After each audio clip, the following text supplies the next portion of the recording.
When food is harvested, it gets donated back to students through the pantry. Want to get your fitness on?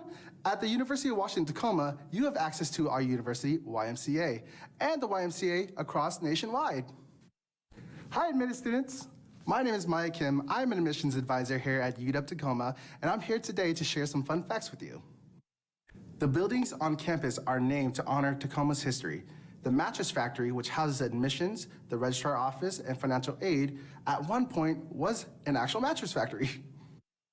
Interested in checking out some culture or art between classes? You're in luck. UW Tacoma is across the street from 3 museums: the Tacoma Art Museum, the Museum of Glass, and the Washington State History Museum. Free museum days allow you to check them out at no cost. University of Washington Tacoma is home to the oldest building on any UW campus. The Pinkerton Building was built in 1889. If you ever wanted to travel, you're in luck. You can take advantage of study abroad opportunities on all 3 campuses. We are an urban serving university. This means our presence is important to the social, economic, and cultural impact of our community. Did you know every University of Washington campus has a signature W? But did you know the Tacoma campus has the biggest? When you walk around campus, take and notice the ghost signs.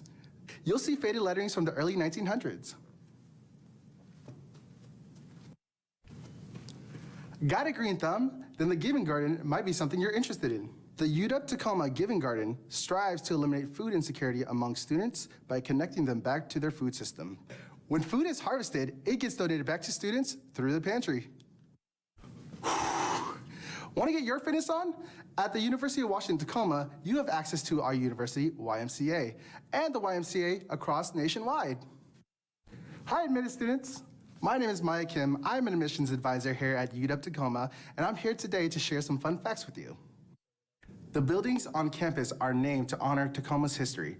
The mattress factory, which houses admissions, the registrar office, and financial aid, at one point was an actual mattress factory. Interested in checking out some culture or art between classes?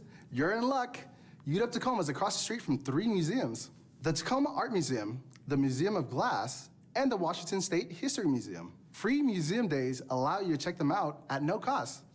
University of Washington Tacoma is home to the oldest building on any UW campus. The Pinkerton Building was built in 1889. If you ever wanted to travel, you're in luck. You can take advantage of study abroad opportunities on all 3 campuses. We are an urban serving university. This means our presence is important to the social, economic, and cultural impact of our community. Did you know every University of Washington campus has a signature W? But did you know the Tacoma campus has the biggest? When you walk around campus, take and notice the ghost signs. You'll see faded letterings from the early 1900s. Got a green thumb? Then the Giving Garden might be something you're interested in. The UW Tacoma Giving Garden strives to eliminate food insecurity among students by connecting them back to their food system. When food is harvested, it gets donated back to students through the pantry. Want to get your fitness on? At the University of Washington, Tacoma, you have access to our university YMCA and the YMCA across nationwide. Hi, admitted students. My name is Maya Kim. I'm an admissions advisor here at UW Tacoma, and I'm here today to share some fun facts with you.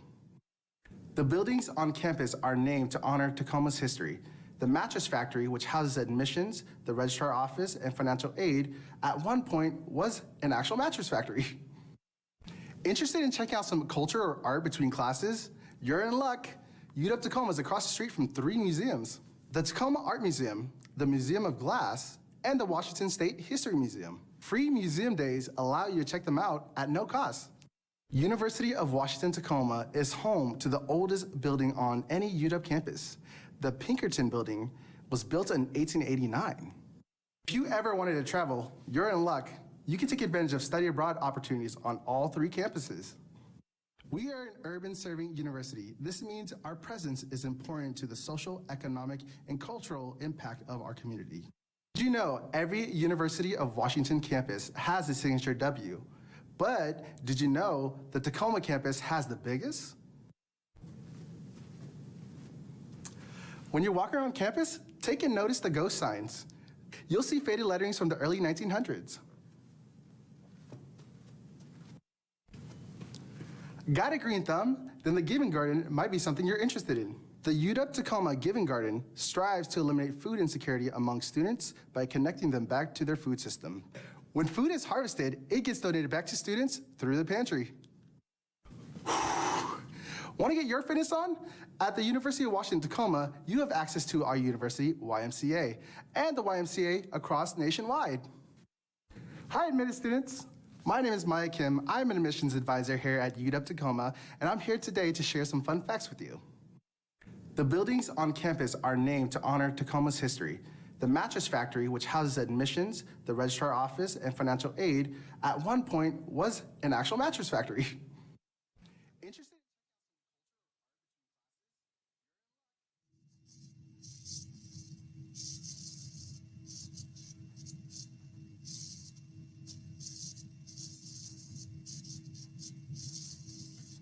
Good afternoon, everybody. My name is Octavio Garcia Ruiz, and I work with the University of Washington, Tacoma in the Office of Admissions as an admissions advisor.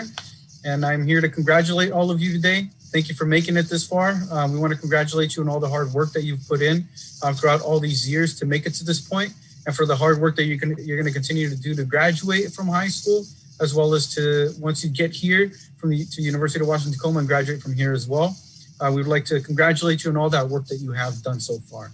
And so you're here to join us today on Admitted Student Day, of course, which the purpose of this is to provide you with enough information so you can make an informed decision on whether or not you want to attend the University of Washington, Tacoma. And we hope that after today, you will have the necessary information that you do need. And we will also be connecting you with campus resources here, so various different departments that will also continue to aid you in the process of getting here. And once you do get here, they will continue to work with you. But you will also be hearing from current students because, of course, it's great to hear from us, the professional staff members, but listening to other students can really help you make a better and more informed decision on whether or not to attend here. And of course, we hope that we will see you here in the fall. But I would like to introduce the Vice Chancellor for Student Affairs, Mentha Hines-Wilson. Thank you, Octavio. And hello. It is my honor to congratulate all students on their admission to the University of Washington, Tacoma. Give yourselves a round of applause. You are terrific. Our admission advisors were excited to review your admission applications. We were excited to send you a special letter and a cookie. Now we're even more excited to let you know that we want to see you on our campus in the fall. Parents, family members, and friends, we're excited to meet you too, and thank you for cheering on your students. I want to acknowledge life has been a little challenging as of late. We are living through extraordinary times in a city, a country, and a world that is navigating tremendous change.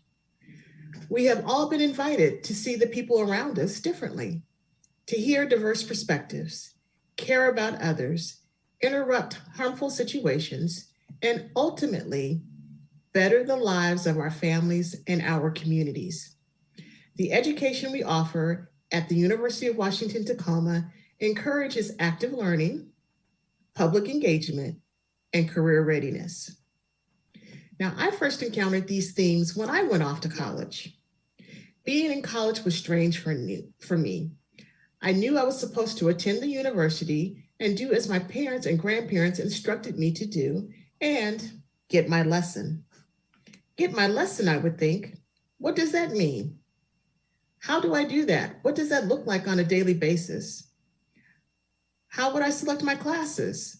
Who would help me find a place to live? How do students pay for college and establish a budget? Would I belong?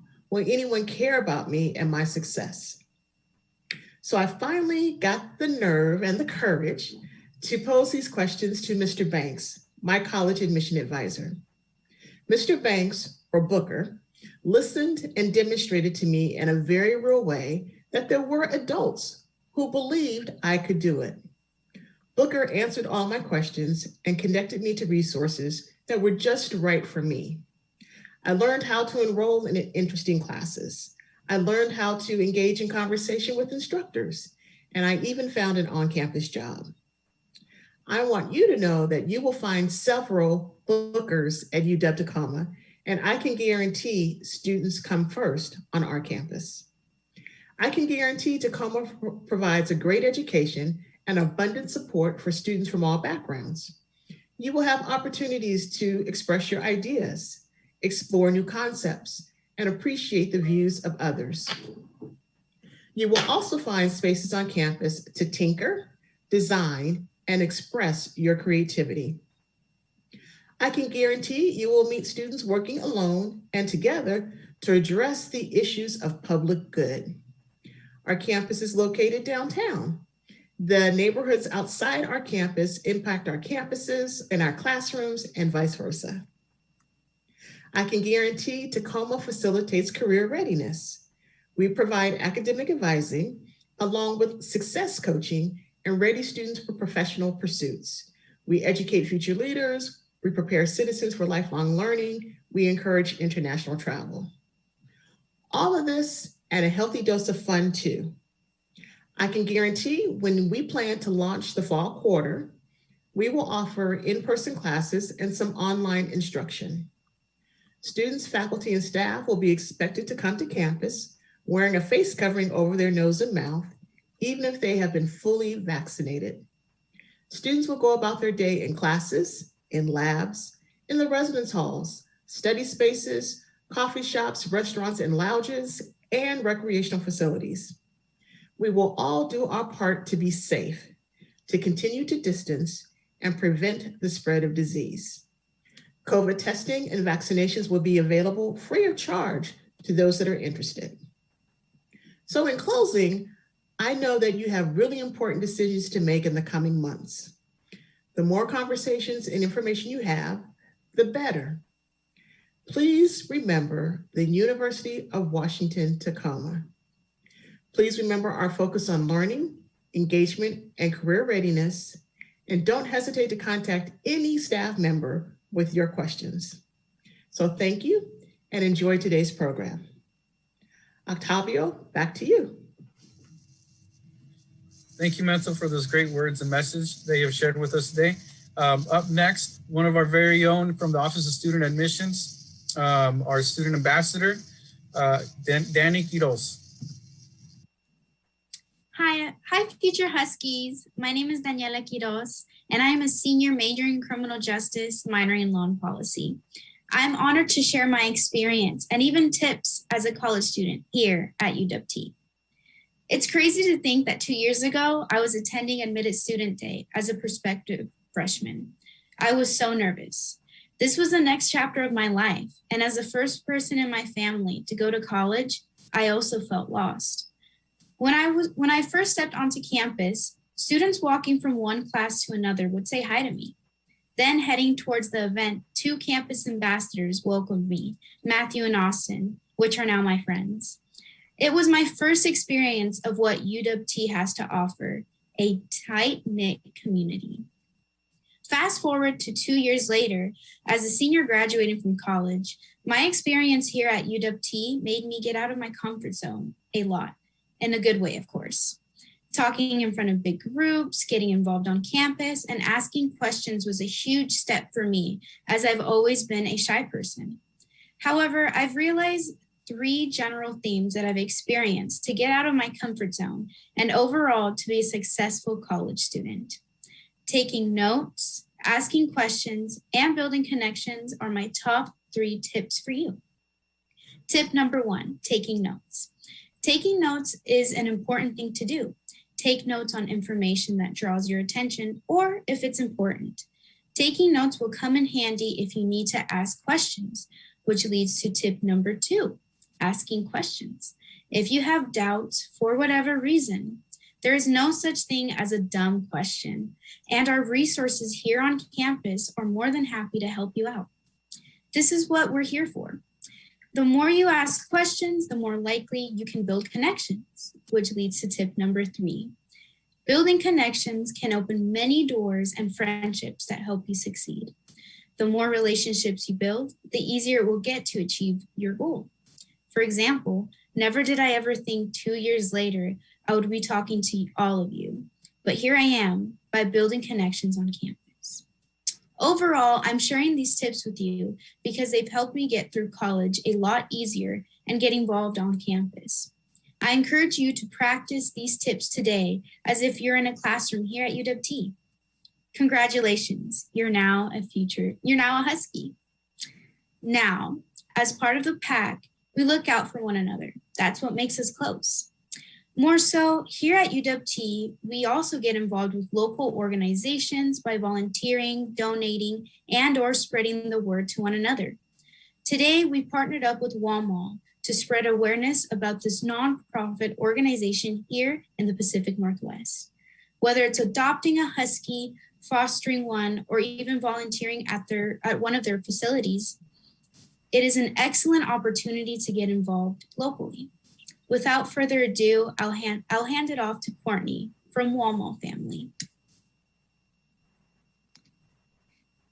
Thank you. Hello, my name is Courtney and I'm a volunteer with the Washington Alaskan Malamute Adoption League. And today I am joined by Ambassadogs. There we go. Oreo and Hoshi. Do you guys have anything you want to say to prospective new students at the University of Washington, Tacoma? You got something to say? What do you want? Can you say it? Oh, Hoshi has. Well, mostly they just want their chewies.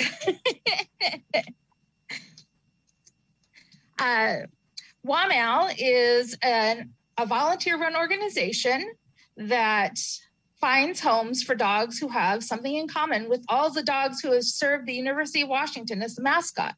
They are Alaskan Malamutes. We are asked on occasion to bring Ambassadogs to UW events as a special treat for students. As I said, WAMAL finds homes for mals, but we also have opportunities for people who maybe can't adopt, but still want to help out. You can play with the dogs at our main facility in Puyallup, known as Mally Valley, or take dogs out hiking. For more information, you can go to our website, which is super easy to remember. It's wamal.com or Washington Malamutes, wamal.com for more information. And if you ever see us on campus in the future, make sure you stop and say hi.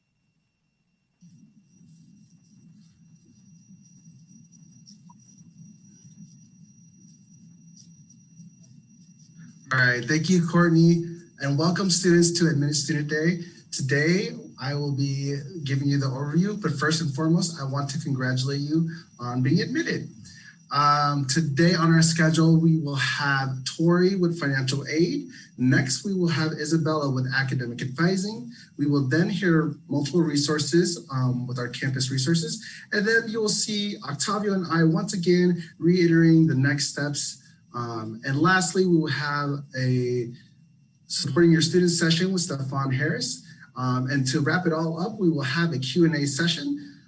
If you have questions along the presentation today, you can text your questions to our Google number, which is 208-918-0351. Again, that is 208-918-0351. All right, next, we will then kick it off to Tori with financial aid. Hi, good afternoon, everyone. I'm Victoria Hill with the University of Washington Tacoma Financial Aid Office. I'm really excited to welcome you to University of Washington Tacoma. And I've got some information I'd like to share with you. Just some general financial aid information that's going to help you make the most of your time here and make the most of your financial experience here, most importantly. So I have a PowerPoint to share with you, and I'll get started on that. The financial aid office has 5 employees, my colleagues here listed. We have 2 senior financial aid counselors, Mariah and Marissa, and then Jen Green, who is also a financial aid counselor, and Ella Bergquist, our program assistant. All of those folks can help you get the information that you need when you contact us. And we have lots of ways that you can contact us, and we'll talk about that in just a little bit. So it's important for you to know that our mission here at Financial Aid is really to make sure that we have access for all students. So education and access for all students is very important to us. We really are trying to provide access and opportunity to any student who wants to come here. And to achieve this, we're going to promote participation in the college financial planning process. So that means that you are going to be a part of this with us, and we like to call it a partnership. And what we're going to do is just provide you with some useful tips on how you can successfully plan your college experience with us. And we believe that by taking the following actions, you'll have a productive, rewarding experience here at UW-Tacoma.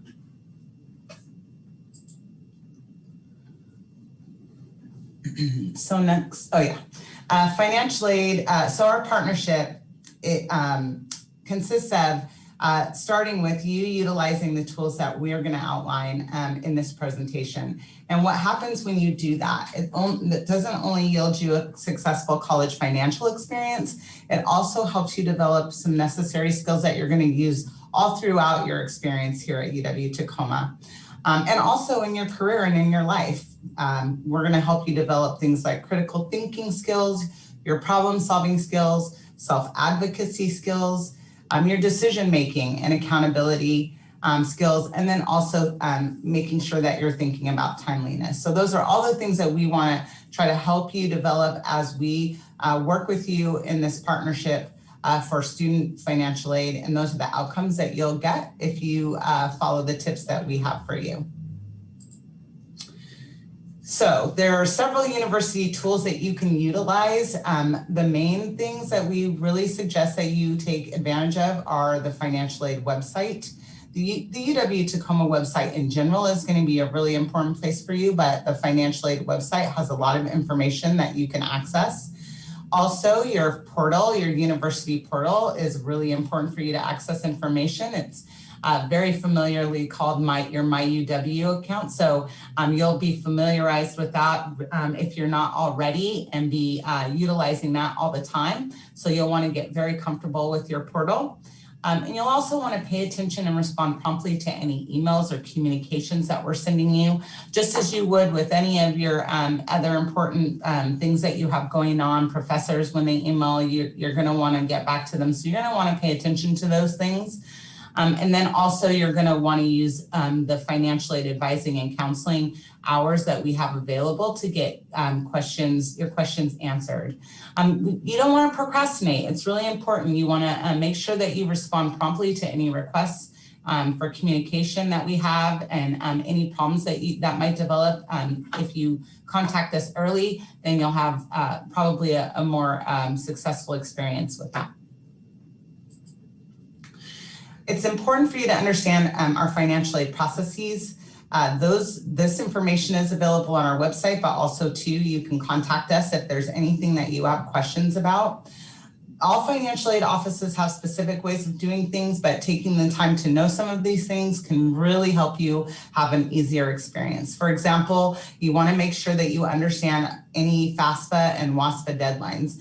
For us here at UW-Tacoma, the deadline for FAFSA and WASFA is always January 15th. It never changes. 21-22 FAFSA is available now with the school code that you see there. There's only one school code for all 3 UW campuses. So knowing that is really helpful for you. You'll want to use your portal, the FA website, and your emails to cultivate an understanding of our awarding process and the types of financial aid that are going to be offered to you. And then again, if you have questions about those things, you'll want to contact us. Also, you'll use your portal and the financial aid website and emails to understand the documents that we're requesting from you. Sometimes we need documents to complete your file, so you'll want to take good care to check your email. And if there are documents that we need from you, you'll just want to contact us if you need help trying to find those or to get those submitted, turned into us. Also, you'll want to review the satisfactory academic progress policy. All schools have them. And that way you'll know what's expected of you as you are going through your classes and what you need to be eligible to stay eligible for your funding.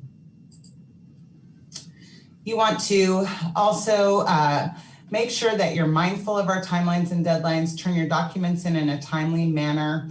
You can research and understand charges related to your tuition, anything listed on your student account, financial aid disbursements and how you receive those funds. If you can't find information that you're looking for or you don't understand a policy, do not hesitate to contact financial aid administrator and ask them to help you understand. That's why we call this a partnership. We are a partnership and we're here to help you understand those things if you don't understand them. What you can expect from us as you go through this process, and again, it's a partnership, and as you utilize these tools, you can expect that our staff will make sure that we respect every student's unique financial situation.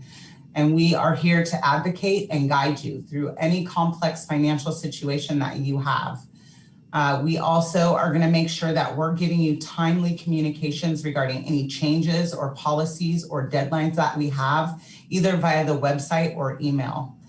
We're going to make sure that you have uninterrupted and timely notifications regarding your financial aid and your financial aid disbursements. And you can expect reasonably prompt responses to requests for information from us. So those are the things that you can expect from us as we work to form this partnership with you. Remember, this is a process. Partnering with your financial aid office is really important for you to ensure a successful financial experience for you and your family. And we are advocates for you. We want you to remember that, and partnering with us helps you create that positive experience. You can contact our office by phone, by email, and by live chat. And our phone hours are here for you, and our email and our live chat hours are on our website 10 to 4 daily. So please reach out to us if you have any questions. Thank you.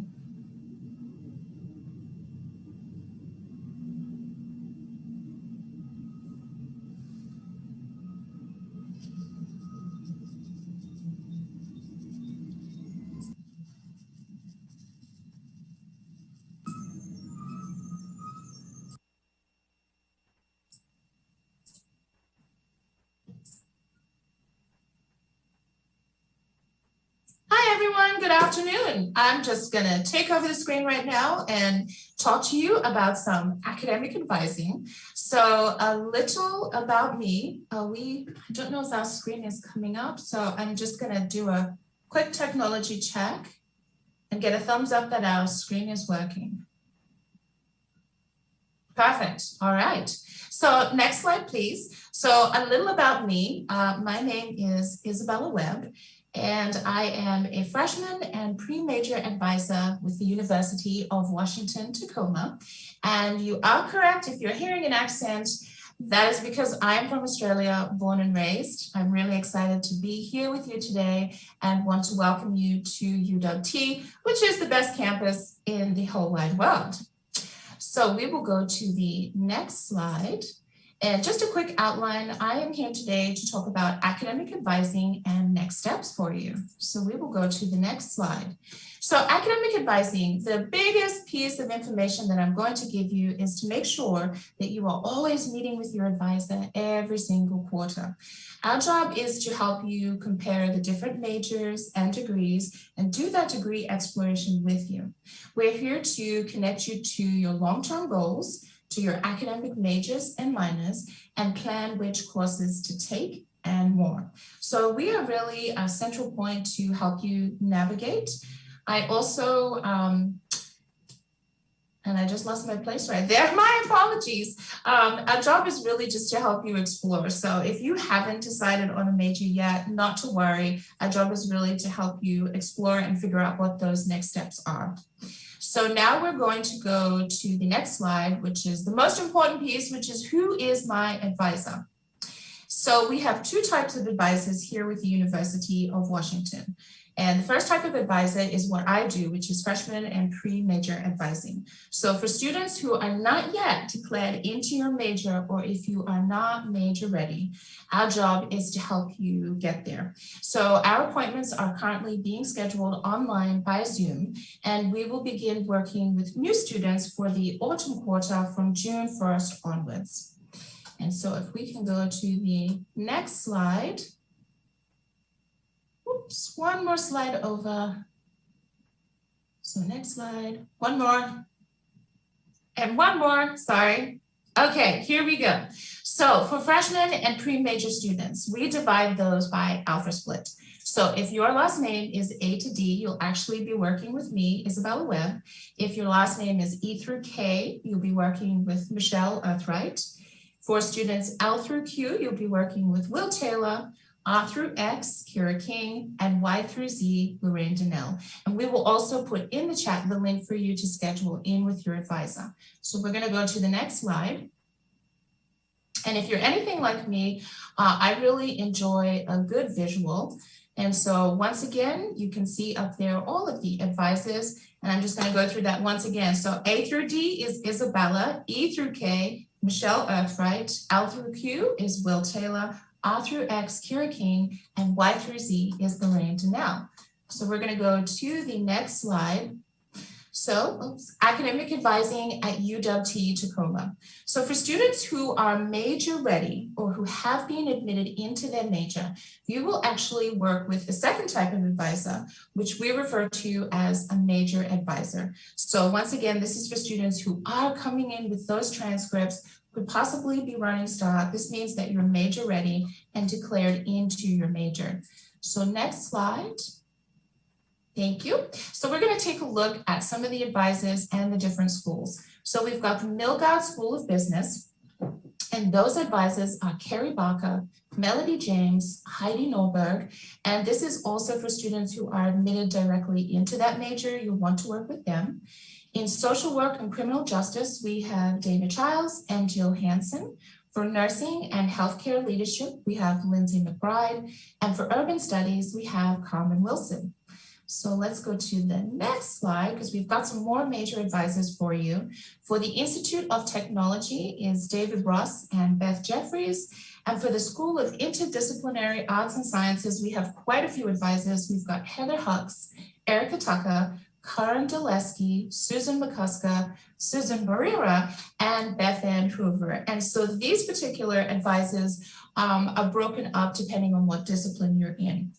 So for example, we have Suzanne and Karen who work with psychology. We have Erica and Beth Ann who work with biomed. And so we are actually dropping into the chat now a link on how to schedule in with your major advisor. Just reminding you that we are currently working with current students in summer registration. So for autumn quarter registration, you'll want to schedule in for after June 1st. And we will go to our next slide. So in addition to, one more slide over. There we go. In addition to professional staff, we also have peer mentors. So they are our student advising mentors, which we call SAMs. Now, appointments are done by Zoom from 9 to 4 p.m. every day, but they also have an online chat feature. So you will always have access to the support and information that you need here at UW. And so similar to advisors, the things that they can really talk to you about are, how do I register? How could I add or drop a class? How do I use the tools in my plan? So the degree audit, registration tools, they're going to talk to you about things like entry code, enrollment requests, if you run into those and you just have a quick question. And they can also answer some of your questions about majors and minors, as well as the different grading options. So we're going to head over to our next slide. So you're probably asking yourself, now what? What are my next steps? Because you're excited to register. So we are going to drop some dates for you in the chat with the upcoming new Running Start and freshman students for the new student advising and registration dates. Also make sure to always be checking your UW email because we're emailing those dates to you as well.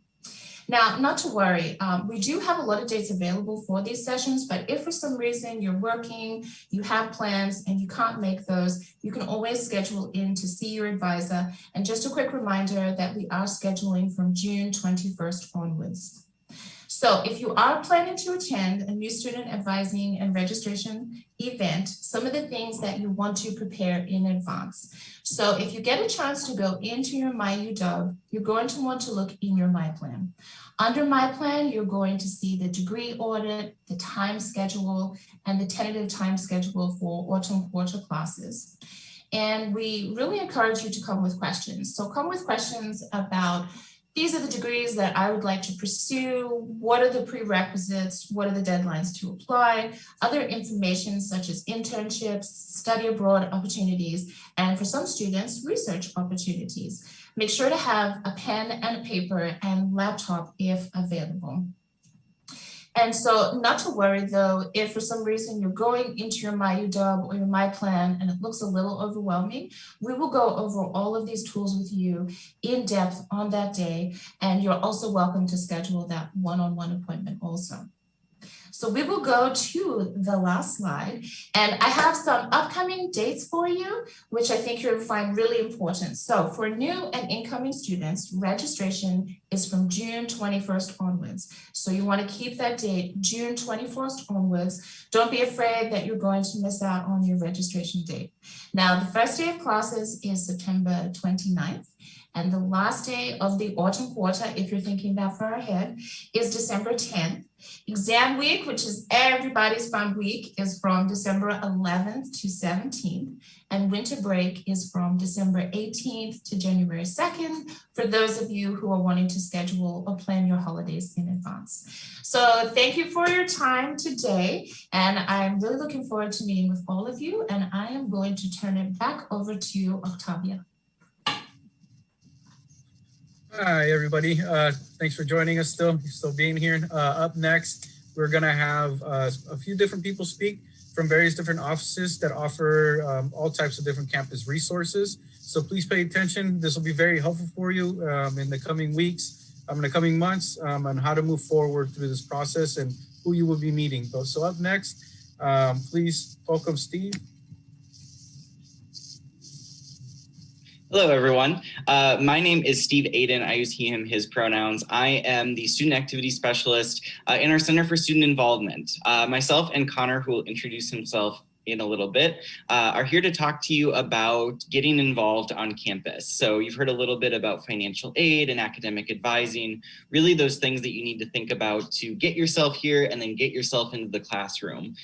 Connor and I are here to talk a little bit about what do you do besides those things once you're here on campus? Well, there's a ton of ways for you to get involved and connected with our greater campus community beyond just the classroom. We do have a quick slide if that is available to show all of the different options and opportunities and resources that the Center for Student Involvement provides. Thank you for throwing that up. We'll leave it up for a few seconds just for those who are really curious about those details. You can maybe jot some notes, but there's a lot of information, and we also know you've gotten a lot of information already, so we don't want to inundate you too much.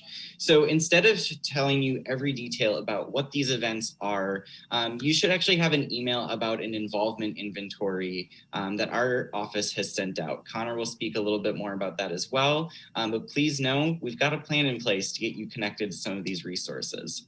What we want to talk to you about a little bit today, instead of let's break down each of these, is a little bit about why we are here as an office, why we want to encourage you to get involved.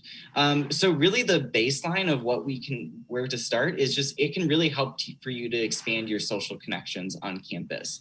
Getting involved with a club or with student activities board that I work with really allow you to connect with new folks you've never met before, and maybe you can meet outside of the classroom. You can maybe find your people a little bit easier sometimes if you're connecting over arts and crafts, for example, or movies, or whatever it might be that you really love. And maybe there's a registered student organization for that. So getting involved is a really good way to find your people and find your community through those shared identities and shared interests. Additionally, there's a lot of involvement opportunities that will really help to cater to your professional development. We have a number of registered student organizations that also are connected to academic departments. So that's a good way to expand through those organizations your applicable skills, not just in the classroom, but in some of the efforts that those RSOs and student organizations do. Opportunities for additional projects or leadership. Additionally, you can also look for leadership outside of just your academic field. Maybe you really want to get involved with our student government. That is an option as well to impact the policies of our overall campus. Or you want to get involved in other student leadership positions, such as our servant leadership experiences or our event planning that I help to run. Really, all of these can help you expand and bolster your resume so you have more experiences to talk about when it is time for you to transition out of UW Tacoma in a few years' time. So no need to worry about that quite yet, but it's always good to get started a little early. And, you know, most importantly of all, there's all these great options, but really, it's fun. It can be fun to get involved. It can be fun to connect and go to some of our events and different activities that happen on campus. Classes can be stressful sometimes, and sometimes you just need a little bit of a break and you need a little bit of a breather. And getting involved on campus is a really great way to take that pause and maybe make a stress ball or two. We've done those type of events to play bingo, to have trivia, all of those opportunities. So Connor, I will pass it to you. Thank you, Steve. Hi, everyone. My name is Connor Leary. I'm the Assistant Director for Student Involvement at the University of Washington, Tacoma, and I use he, him pronouns. Steve has capitalized on some great information about what our office really works to do, is to provide environments for students to get involved, get connected, and really foster a sense of belonging on our campus, whether we've learned in person or virtually. Our office took a lot of our energy that we put into the in-person programs and activities that we love to see happen on campus. And when we needed to, we pushed them to virtual. And those experiences are something that we saw as we want to maintain this idea that we want you to get involved. We want you to connect with all of our different services. And a lot of them have adapted as best they can and done some really great things for our students virtually, that we're going to keep those services going when we do come back into person, to make sure that if you want to be involved, there are different outlets to do so. So while Steve and I were thinking about what to talk about, why getting involved is so important, we did want to focus in on how being involved in person or virtually is important and does help to foster a sense of belonging, gives you the opportunity to connect with people across common interests, and helps to foster some really great skills that are becoming way more applicable for your future, especially as we learn to communicate more over Zoom, as we're doing today, to work with individuals to develop your public speaking and communication ability, as well as to really learn to collaborate and grow ideas together. So we do have some different resources that are virtual that are very helpful, such as Dog Den. Once you deposit with the institution, if you are already, congratulations on that. You can access Dog Den, which is our online student engagement platform, where all of our RSOs, our registered student organizations, are listed and located. You can join orgs directly from there, get right onto their email lists, and get email updates about what they have coming up, whether it be meetings or programs or different opportunities that you can be involved with. Steve mentioned our involvement inventory is through Dog Den.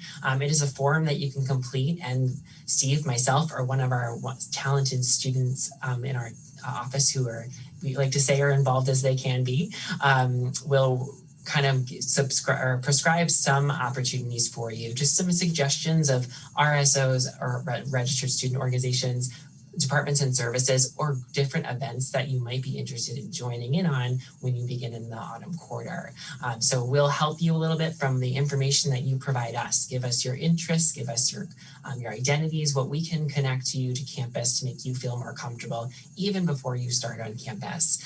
We give you some guidance, but we always challenge our students to put themselves out there, try something brand new. And already I see some of the registrants today have sent in their forms. We will respond with our suggestions directly to you and challenge you to think about what you may want to do while you're here, what is your interest, and what you can really get involved with. We do encourage you to follow us on our social media today. Do that right now. It's UWT Involvement on Instagram. and you can see what events have been happening all quarter and all year long. And as we get closer to the start of next year, you'll start seeing more advertisements for different experiences that are on the way.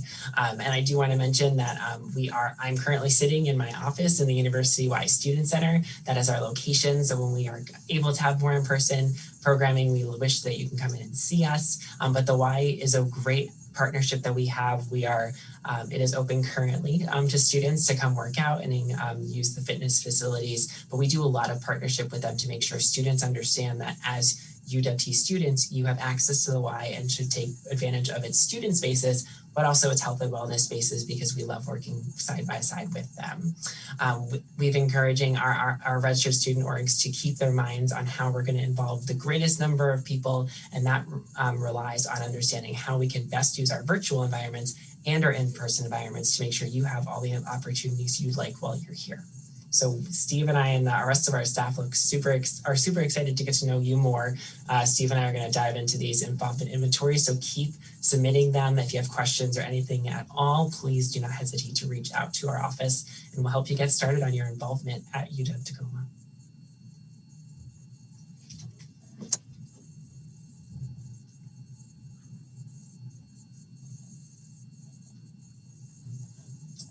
And I think it is my turn again to jump in and tell you about all the options that are available for on-campus housing. So again, I'm Mintha Hines-Wilson. I serve as the Vice Chancellor for Student Affairs, and you are hearing about the full complement of fun activities that are available. We also believe fun can happen when you live in the residence halls. So students have the option to select a space in Court 17. And the aim of the residence hall is to foster an inclusive community which inspires lifelong learning, responsible living, and academic success. So we know from experience that students who live on campus tend to remain enrolled in their classes, to graduate and have a better overall experience because they're in closer connection to the campus resources and have more time to study and to have fun. So Residence Hall at UWT is named Court 17. And the court is a high-rise building located on Market Street across from the UW-Y Student Center. It's a cozy environment, a secure environment, and residents can choose from different floor plans. There are 2-bedroom, 2-bath suites. There's a 1-bedroom, 1-bath suite. And there's also a studio with 1 bath for an individual who wants to live by themselves. Each room is fully furnished and it's equipped with Wi-Fi. There's a kitchen and a washer and dryer already there in the room. Residents also have access to a grab-and-go market located on the 1st floor, and the Y fitness facility is located right across the street. In addition, the residence hall is in walking distance to Tacoma shops and restaurants and parks.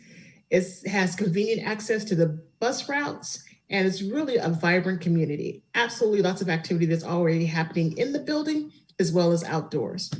There are staff members, a combination of professional staff and student staff who are also residing in Court 17, and they offer a whole host of social and cultural events, academic workshops, and one-on-one support.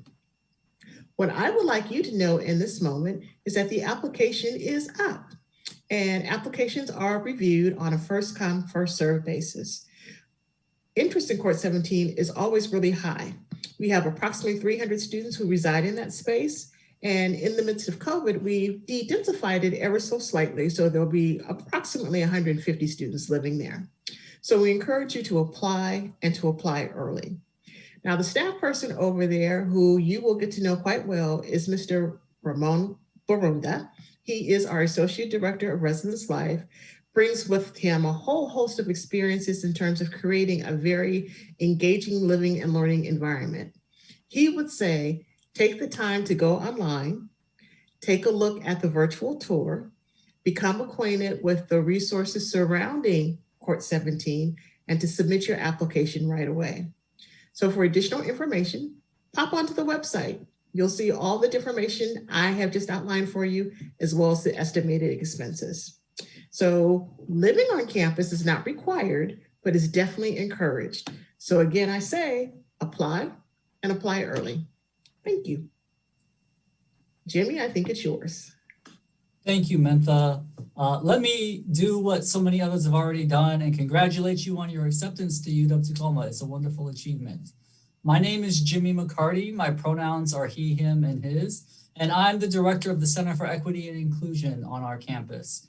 The Center for Equity and Inclusion does many things. We exist to serve all students, to make sure that you have an inclusive experience on campus, that everyone has an equitable experience on campus, meaning that no matter who you are or where you come from, you're receiving the same level of service and resources and education as anyone else. And we try to do that in a variety of ways. We offer several programs throughout the school year, as well as resources that are available to you. Some of those that are kind of our more well-known programs that you might want to be a part of is our ongoing Real Talk series when you're on our campus. This is a series of campus discussions about things that matter, topics that are going on in the news, things that are related to the calendar year, things that our students are interested in, the hot new movie, and the way that connects to questions of identity and social justice, right? We also have a Real Lit book club where we read young adult fiction, also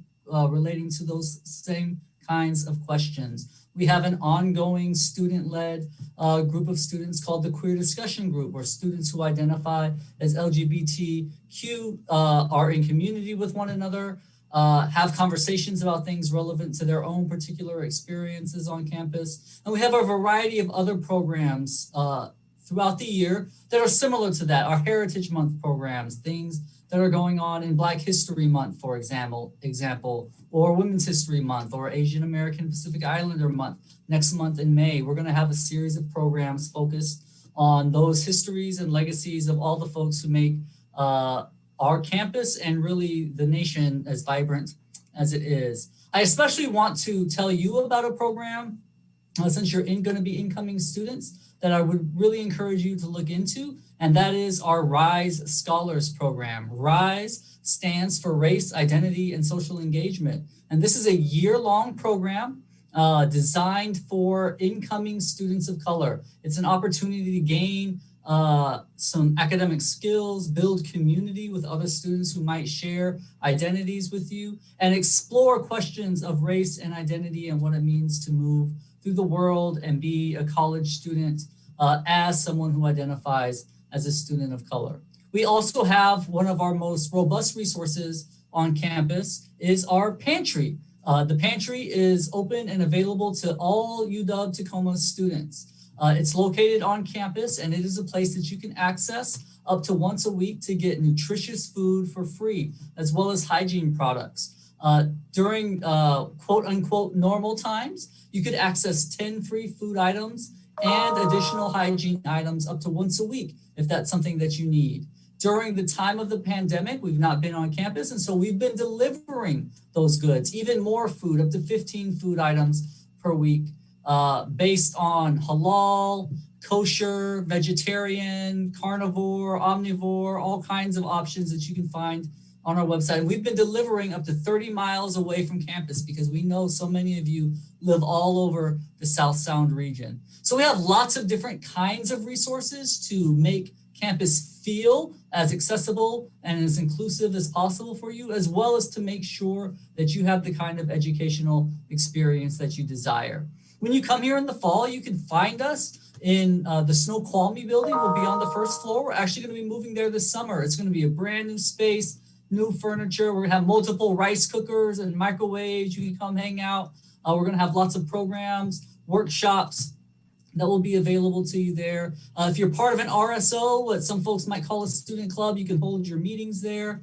We'll be right next to new all-gender restrooms that'll be available on campus, as well as a meditation space, including space for ritual washing for those students who identify as Muslim. We're trying to go and build as inclusive a space as we can.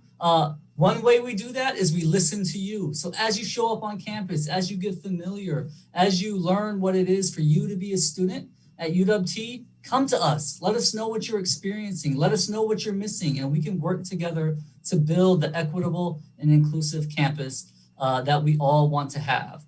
If any of this sounds interesting to you, you can follow us on the social medias you see here, Instagram or Facebook. You see our office email. You can reach out to us there. You can see our values here on the other side of me. We can't wait to meet you when you come to campus. We can't wait to be in relationship with you. And all we want to do is build educational experience, a college experience that is life-giving, that fills you with joy, and that helps you to achieve your goals. And we want to work with you to make that process as inclusive as possible for anyone who's coming to our campus. So if you carry any identities with you that feel like they might be a little bit on the margins or a little bit outside of the mainstream or have experienced some form of oppression in the past or even in the present, we want to work with you to tear those experiences, the things that led to those experiences down, and build new life-giving opportunities, experiences, and structures with you. Come find us when you come in the fall. And I believe now you're going to be learning about some next steps. So follow us on the socials and see you when you're here. Thank you very much, Jimmy. And of course, thank you also to Steve, Meta, and Connor. As you heard, there's a lot of great resources here on campus, and definitely once you do get here, make sure you get connected with them and that you are well aware of them. Of course, once you do arrive, we will continue to make sure that you are aware of everything that is offered here at the university. Now, next, what we will be talking about is next steps. One of the reasons, of course, is why we're here. We will have a presentation. My colleague, Maya Kim, will be participating in this as well. So you'll see him here shortly on the screen. But if we can go ahead and get started. All right, again, my name is Maya Kim with Admissions Advisor. Again, I want to reiterate and just say congratulations to the admitted students. The light at the end of the tunnel is there. We will see you on campus hopefully soon. But if we could have the slide pulled up, we could probably skip to the third slide there. All right, first step on becoming a full-on Husky, you do want to set up your UW-Net ID. That is the login that you created using your username and password when you applied to UW-Tacoma. Next slide there. And then, oh, go ahead, sorry. What you want to do is then create your University of Washington-Tacoma profile.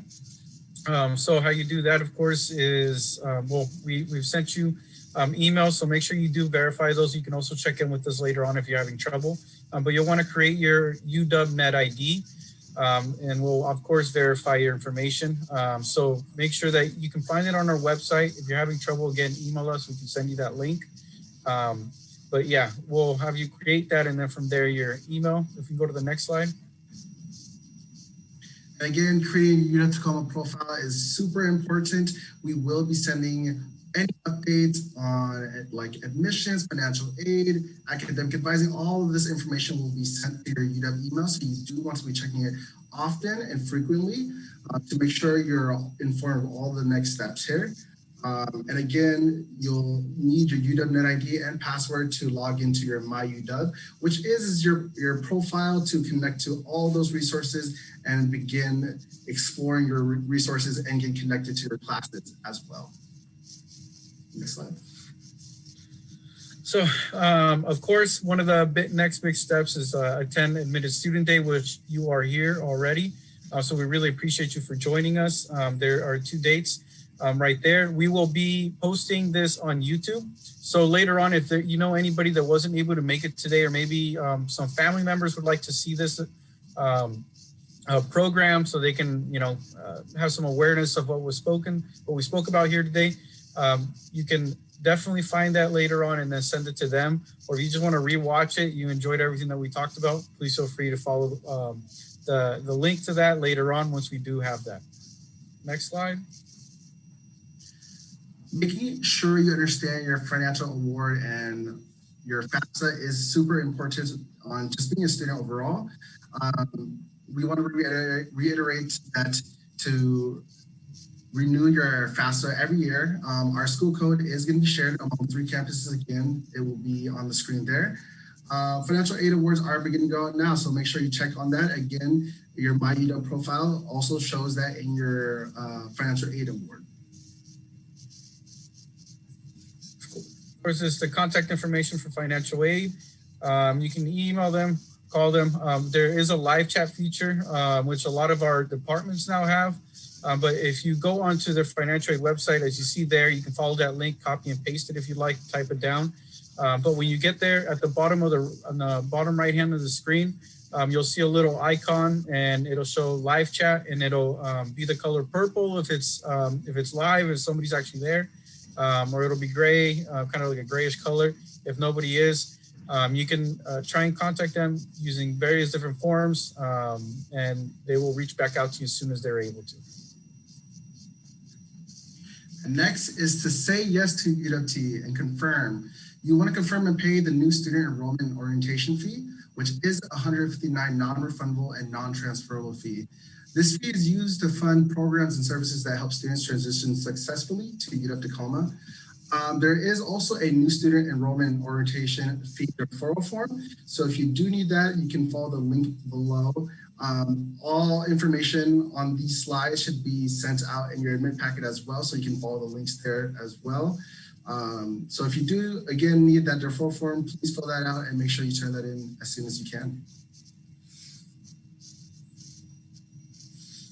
As far as housing, Court 17, which you heard about a little bit earlier today, you can apply for campus housing, of course, if you're interested in it. We always recommend that you look into it. You can take a virtual tour currently, and the rates are going to be coming soon. Follow that webpage, and you can find a little more information about Court 17, and it really has a lot of details as far as what to expect and how to go about the application process. Make sure that once you go there, if you want to contact anybody about campus housing, that you follow the contact information on that page, and they should be able to help you out with any questions that you have or any assistance that you need with the application itself. We do want to make sure we're working hard until the end of high school or until graduation. So we are going to be requesting official high school transcripts after you graduate, and you can send this electronically and through mail. The best way to do so is to talk to an office administrator, and they can send those transcripts for you, or a college advisor in your high school. And again, this can be done electronically by sending it to the email there, and then our address is there as well. So what we do have also, I know we talked about some resources earlier, but in continuation of that, we also have the Disability Resource Center. They offer a lot of great resources for people that qualify for this type of assistance, essentially. And as you can see there, there's a short list of some of the various different people that may be qualified for this. So whether it's documented, of course, but physical, emotional, or mental disability is eligible for services. If you follow that webpage that is listed there, it'll list in more detail as far as what to expect, how to go about registering for this resource center. And they are really great to work with there. Definitely, if you're willing to identify, or if you want to make sure that you get the services and assistance you need, I highly recommend that you connect with them. Again, if you're comfortable doing so, they will make sure to advocate for you and assist you throughout your entire University of Washington Tacoma experience while you're here. So do please make sure and reach out to them. Also, just to make sure you reach out to them early so you have those accommodations. But next, register for orientation programs. Advising and registration days will be during June or July. Attend orientation in September. It is coming quick. You can go ahead and follow that link for more information. But again, just to reiterate one more time, make sure you have your UW account set up and check your emails often, because you will be notified with more information in the future. Now, we do have expectations here that you do meet the University of Washington immunization requirement.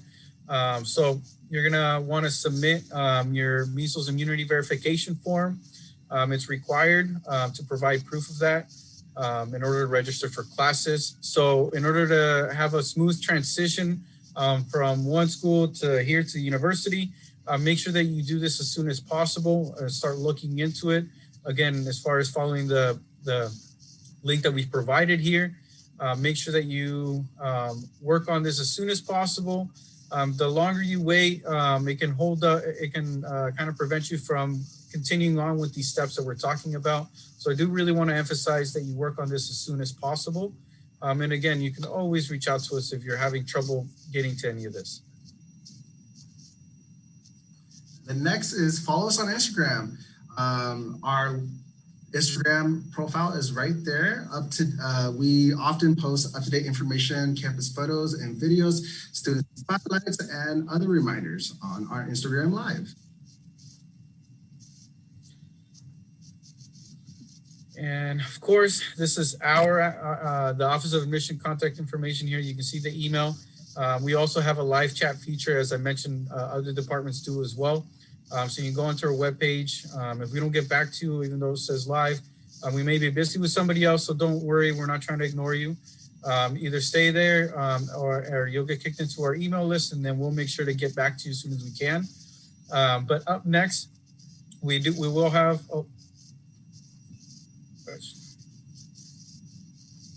the questions we're going to save for the end, but up next we will have Stefan Harris here with a brief message for everybody. I appreciate that. So my name is Stefan Harris, and I am the Associate Director of New Student and Family Programs. Essentially what that means is I oversee our orientation programs for all of you students. What I want to kind of talk through for a moment is just how the support is an important factor for all of you students, coming from not only parents, but also it could be a guardian, it could be your friends, boyfriend, girlfriend, it could be other people that are in your circle of trust. But before I do that, I just want to say cheers. Cheers to you as students, cheers to you as supporters of students, because throughout this entire year, you've managed to accomplish this thing. And this thing is being admitted to UW-Tacoma. All of our lives have changed in some way, shape, or form over the last year or so. So I just want to acknowledge that you've done a great job, and you're on your pathway to do something even better. One of the things that I want to talk about, though, is just what does that transition look like for families and supporters. So thinking about your role as a supporter or a family member, it's important to know that the students themselves are also changing, are also shifting, are also thinking about, okay, now that I've been admitted and I'm thinking about confirming to UW-Tacoma, or I already have confirmed to UW-Tacoma, I know my next steps, but what is it really going to feel like? What is it going to look like?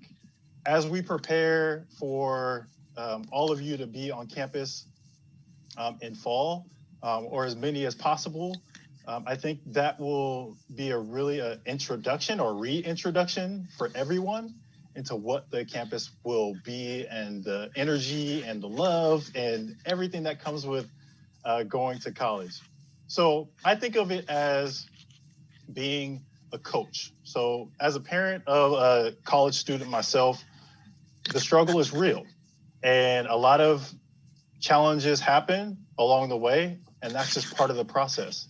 One of the things to think about is stepping back, evaluating the landscape, setting goals, taking steps to those goals, and observe and be a hard worker. Don't be afraid to ask questions. You've heard that before, but I'm going to reiterate that. Don't be afraid to ask questions, because the more questions you ask, the more answers you will get.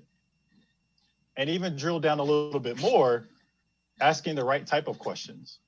So you've been hearing a lot of resources about getting engaged. Think about how you want to get engaged, both being a supporter and as a student. How do you want to get engaged at UW-Tacoma?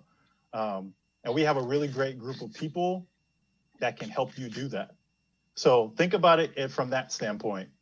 Think about the social interactions you want to have.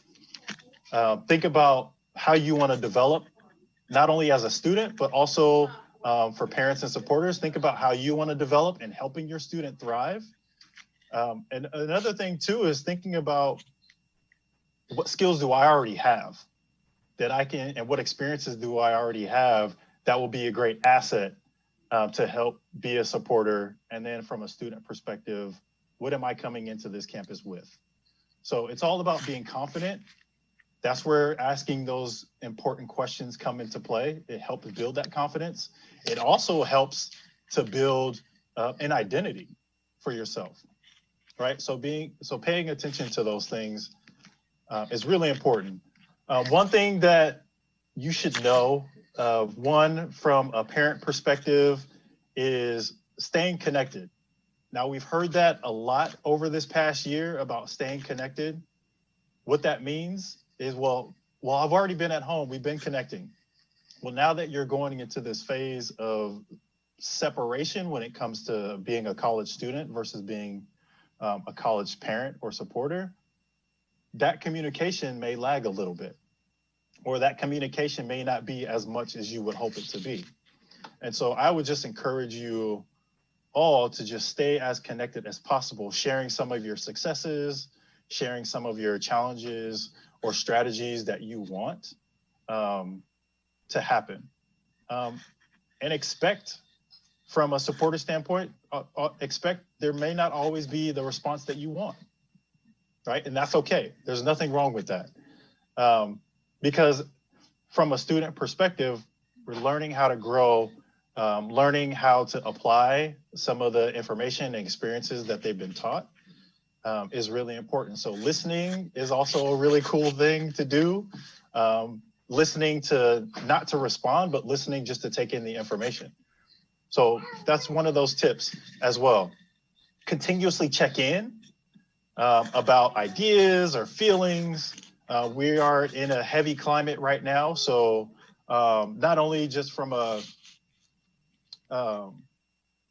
change perspective of the pandemic, but also social changes and transitions. So always just check in with each other about, what are my viewpoints? How are they different from you as my supporter? How are those perspectives challenging each other? How do I challenge different belief systems that I've grown up with that I no longer necessarily believe in, but how do I challenge those the right way? Explore different ideas without being judgmental. One of the things that we talk about all the time on this campus is setting parameters around conversations, in that being respectful with each other, and again, listening to, not to respond, but listening to understand, and listening to be a partner and understand, oh, how can I help them, or how can we help each other? So that goes back to one of the most important factors, trust. How are we as supporters of our students trusting them and what we've taught them? And how are we trusting them to not only do the right thing, but also come to us when they feel like they need something? So I think one of the most important things to take away, if you take away nothing else from all of this, is 1, communicate. 2, have trust in the process. Seek out resources that are helpful to you. Don't be afraid to have difficult conversations, and connect with each other. Whether that's I'm connecting on campus, whether that's I'm connecting to my family more, or I'm just making those connections with people that I've never had the opportunity to connect with. And the last thing I would say is just expect change. Change is going to happen. Change always happens. Change is undefeated. And so just know that as a campus, we're here for all of you as students and supporters to reach out to us as much as you can, or as much as you need to, and know that we're on your side no matter what. So I will just leave it at that. I don't want to talk too much more. But just know that our campus is amazing. I love it here. and everybody that you've heard from is in your corner. And you'll hear a lot more from the students when you ask those questions. So what I'll do is I'll turn it back over to Octavio. And last thing I'll say is go dogs. Thank you, Stefan, for that great message. And thank you, everybody, for making it this far. We're about to start off here with the Q&A section. So if you do have questions, we did provide a number in the chat that you could ask them to. So we're going to go ahead and get started with these. We will be having our we'll be having our presenters. I'll be kind of guiding them as far as who the questions will be asked to. So please be ready to go. So the number is there in the chat. You can see it. Now to get started, this is for Tori. What is the deadline to accept a financial aid offer? Thanks, Octavio. We would like for you to accept your financial aid offer as soon as possible. So let me just start there. May 1st, obviously, is a big day for our freshmen that are coming in, incoming freshmen. We'd like you to accept as soon as you know that you're going to be coming here. That being said, if you don't accept right away, then there's not really much that could happen. Potentially, if you wait for a while, then your financial aid award could get canceled. But the good news is if you contact us, if your financial aid award does get canceled and you contact us, we'll put it back in place for you, no problem. So I don't want you to worry too much about a deadline for accepting your financial aid award. I do want you to think about, what it is you want to get out of your college experience.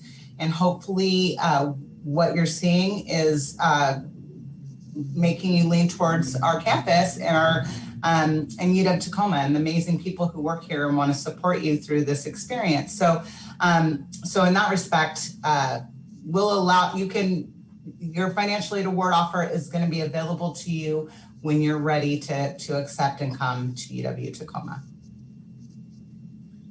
Thank you very much, Tori. And the next question, we're going to kick it off over to Mentha. If I have already applied for housing, how long will it take before I know if I was accepted in? Well, that is a fantastic question, and I'm delighted to know that you've already applied for housing. So there is indeed a process in which the applications come in, reviewed on a first serve, first serve basis, and then we also take a look at matching. So it's going to take us a little bit of time in this early stage. So I would imagine you will receive a response come May. In May is when you'll start hearing notification at the absolute earliest. But please know, if you feel like I haven't heard anything, what's going on? Have they lost my application? Or you want to confirm that we have indeed received it, send us an email message and we're happy to respond. And if there is a change in our timeline, we will notify you of that as well. So, but thank you. And others who have not done so, please submit those applications. Thank you very much, Mentha. Up next, this one will be for Isabella. When will fall quarter students be able to make an appointment with an advisor for class planning? That is a great question. So registration for new and incoming students is June 21st. So we are asking all students to start making those appointments after June 1st. Thank you. And Tori, we're gonna ask you to come back here again. Does the calculated financial need estimation involve housing fees too? Yeah, that's a great question. So our cost of attendance includes a few different components, including resident tuition, books, room and board, personal expenses, and transportation. And so room and board is the housing component that you're referring to. So when you're thinking about the cost of attendance, that's a part of how we determine your financial need. We take the cost of attendance and then the information from the FAFSA, and we use those two figures to figure out what your financial need is. And within that, yes, we're looking at all of the expenses that you might have as you attend college over the course of the year. Great, appreciate it. And up next, our campus ambassadors. This one is for you. Is it hard to socially adjust to college life? Whoever would like to kick it off next. Yeah, so for me, coming into the university as like a Running Start student, ultimately I was seen as a freshman. At first, I'd like to say like the first week being it feels like you're the new person all over again, but it was really easy for me to make friends, and it was really easy for me to get involved on campus because on the first week of each quarter, they hold, fun events to interact with one another. And yeah, that's how I, made friends. So the transition was a little bit nerve-wracking, but I was able to make friends within the first week here at UWT. I'd also definitely say it's pretty easy to get connected with other students, especially in that first year. I remember back in my first quarter, I sat in the back because I'm just one of those people. But I actually met like 3 other people that also sat in the back. We had this whole little group to ourselves in the back. It was it's like humor within writing as a T101 class. And it really helped me kind of get starting to socialize with people on campus, as well as one of those people who still one of my good friends to today, I actually ended up moving in with at Court 17. His name was Daniel. So from day one and to this day, I still know some of those guys, and I had a whole lot of fun. And then even within Court 17, as you go on, I'd say at least within the first year about year or so, you start making a whole lot of connections through school, through classes. Even in the first class, I met second quarter, a guy named Ed. He ended up working with us in the Office of Admissions for a little bit. Still friends with him today. Had him in a couple classes, meeting other people in within my same major in different classes. So you automatically have that connection with, hey, I'm not quite getting this, are you? And you're able to talk with them. It's really, really nice.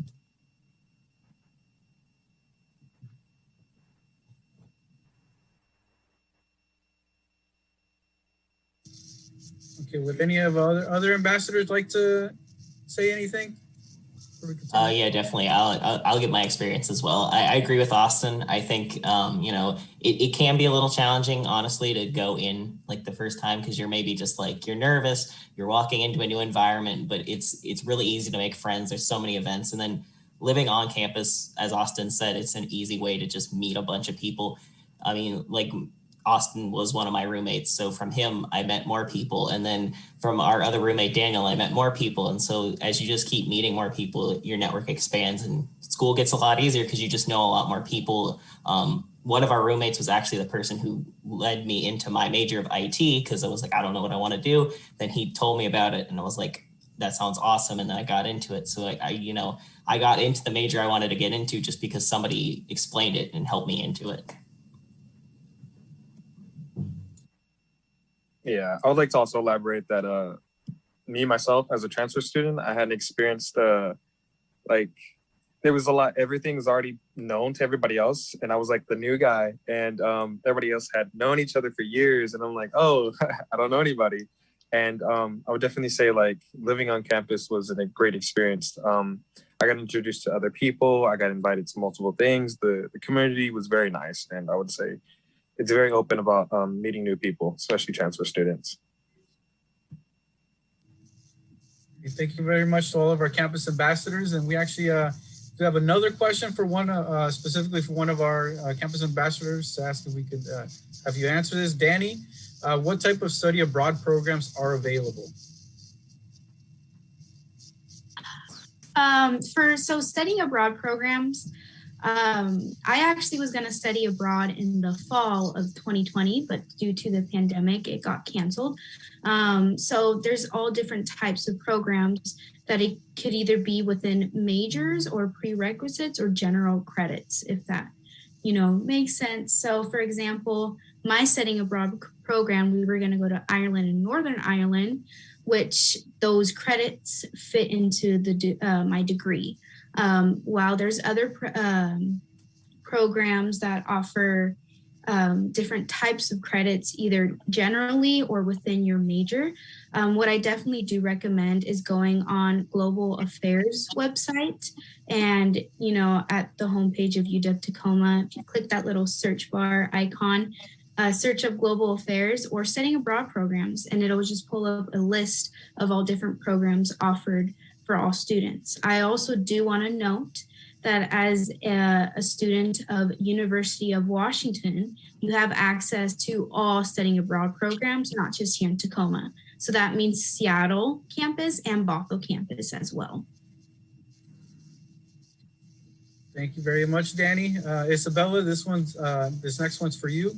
How do we pick a minor if we, whether or not we're, sure of we'll want to have one? Do you have any guidance as far as how students can choose? Sure. I love doing work with minors because we have some really fun minors here at UWT. So oftentimes, if students have completed their Gen Eds and they're fulfilling their prerequisites and they're looking to stay full-time, they'll choose a minor. Sometimes students will find a minor that's a great complement to their degree field. It's a good fit for where they're going professionally. And sometimes students will just take a minor because it's an area of study that they really want to enjoy. So for students who are in the computer science systems or the SET majors, there's economic minors, math minors. Students that are going into the humanities, there's really a lot of minors that you could be interested in. We have gender studies, we've got American popular culture studies, we have history, we've got religion. So you really can just choose a minor depending on what you want to do and what you're interested in. When you meet with your advisor, really take the time to sit down and kind of go through the list and look at the classes that you're interested in. Another one that I'd love to plug is the sociology minor. I was a sociology major when I was in college, and you get some really amazing classes coming out of there. One thing to note is you can't officially declare your minor until you have either applied to or been accepted into your major. However, you're able to take those classes at any point in time. You could even take a class for your minor in your first quarter if you wanted to. Great. Appreciate that, Isabella. Great answer. And of course, as she mentioned, you can always explore those options later on. Tori, we'd like to ask you one now. What options are there for paying tuition? Can I make payments? Sure, that's a great question. So there are a few options for paying tuition here at UW Tacoma. One thing you should know is that the tuition due date for UW Tacoma is always on the third Friday of the quarter. And so that gives us a lot of time to get things figured out for classes.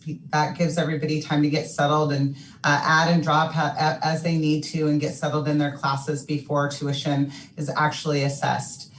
There is a tuition payment plan through the cashier's office, so you can go to their website and access that if you're interested in utilizing that. But you should also know that here at UW Tacoma, we don't ever drop students for non-payment of tuition. So you will never be dropped out of your classes for not paying your tuition here. The worst thing that's going to happen is a late fee. And if that is a hardship for you, you can contact our office and discuss that with us. So we don't want you to worry about tuition too much in terms of, whether or not you're going to be dropped or having that be an anxiety or a stress for you. You can always contact our office and we'll guide you through getting your tuition taken care of so that you can focus on your academics. Thank you, Tori. Connor, Steve, this one is, we'd like to ask you for help with this one. What kinds of cultural or ethnic clubs are available on campus? I'll start off, see if I miss any, let me know. But our registered student orgs that are identity-based or cultural orgs are really exciting groups. We have a number of them. We have APISU, which is our Asian Pacific Islander Student Union. We have a lot of acronyms here, so a lot of them are featured on DogDen when you get the chance to look. We also have a number of other Asian identifying organizations such as FASA, which is our Filipino American Student Association, our Korean Student Association, our Chinese Language and Culture Club. I'm missing one and I feel bad about it. We also have other organizations outside of the continent of Asia as well. We have the Black Student Union. We have A group that's going to be revived in the next year is our Latinx Student Union, which I'm excited to get more members into that one. We do have a Gender and Sexuality Alliance that needs to be revived as well. So if you're interested in those organizations are orgs we had before that we have structured already, but we just need some members for them. Steve, any jumping out that I'm missing? None that I can think about in this moment. So again, if you have specific identities in that you would like to know if there's a registered student organization that would be affiliated, make sure you put that in the inventory, because then Connor and I can make sure. Part of the reason we can't remember is because we tend to have a lot, and sometimes it's hard to be like, oh, what are the 20 or so, like 15 to 20 or so we've had at certain times that are active right now. One thing I'd also like to add is, so the Student Activities Board does have a event coordinator who focuses on identity and culture-based events, and will often partner with these organizations to make informational speakers, movie nights, different type of event programming happen in addition to creating those communities in those spaces. So not only is there the opportunity for that community gathering, but also for events based around cultural celebration or education, if there's interested in that. And I would also just plug the Center for Equity and Inclusion. Jimmy spoke earlier about them. They partner quite often with our cultural and identity-based organizations, and also put on a lot of great programming that centers around identity and helping students to develop a better understanding of their own, but also the identities around them. So they're a great co-sponsor when it comes to our cultural and identity-based registered student organizations. Appreciate y'all for those answers. Stefan, if you could please join us now for this one. Are there students that can show me around and help me get connected? Great question. That is a really good question. So, and in a lot of different ways, you have admissions folks, but also if you see behind me, I've got the PAC advisors. And so they are a group of students, as you hear my little one crying in the background, possibly. You have a group of PAC advisors who are there to help you transition from summer through autumn, to help you around campus, and then get connected not only with the resources on campus, but get connected in a cohort of PACs. So they're color PACs that you'll all be connected to over the summer. You'll be getting more information from them. So another thing to remember that was said earlier, check your UW email early and often. Please do that. Appreciate you, Stefan. Yes, Isabella, this next one is for you. Do I have to do summer quarter, or is it that optional? That's a good question. I talk with my students about that all the time. So summer is really optional. It's a discussion that you're going to have with your advisor, and it really depends on what major you're pursuing. So majors are time sensitive if you're making an application. A lot of the majors you will apply for in the winter, spring quarter, and they usually accept for the incoming autumn quarter, with the exception of business, who actually also accepts for the winter quarter. So if we're watching your timeline really carefully and we see that we need to get those classes in, we're going to recommend taking a summer class. Now, if you're pursuing a major and a minor, or if you're looking at the classes that are coming up for the summer quarter and you see that there are some fun classes, then we're absolutely going to say go ahead and take the summer. Some students like to take the summer, some don't. It really is personal preference. Also, with the summer quarters, if you are taking classes, you do need to be full-time in order to receive financial aid. So it also depends on, do you need just one class, or are you looking to take 3?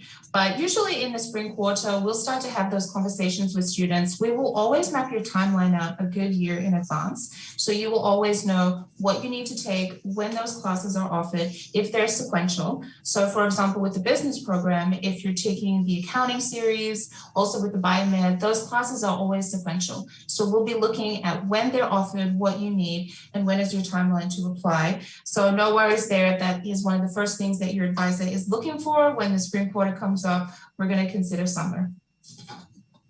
Great. Thank you, Isabella. And now a question for my fellow admissions advisor, Maya. Are there tutoring centers or places that help students with assignments?